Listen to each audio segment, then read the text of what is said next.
Hello, my name is Mauricio Jr. and welcome to the course HTML course in practice, okay?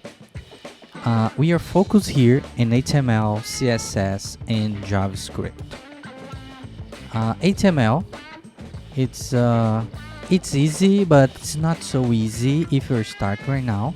But in this course, you're gonna see that the way that I teach you, you can see the best way that HTML is easy to learn.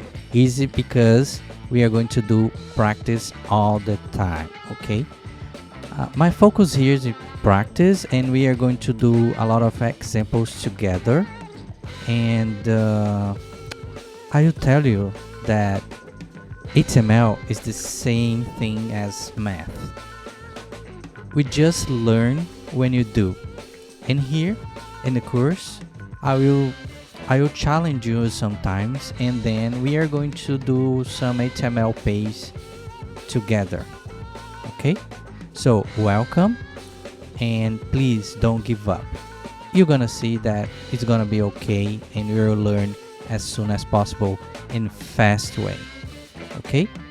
So my name is Mauricio Jr. MauricioJr.net, my website. You can see a lot of books, web applications,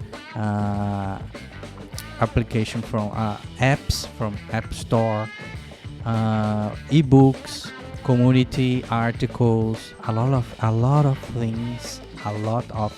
things that I did and I'm doing because I like to do this. I like to share my knowledge, and I challenge you, like, if you know HTML, and at the end of the course, please teach someone, please help someone in HTML too. Okay, so welcome, and we can see in the next class. I'm gonna show you what is HTML, what is, or why use to HTML. Okay, and remember, practice. Thank you. See you next time.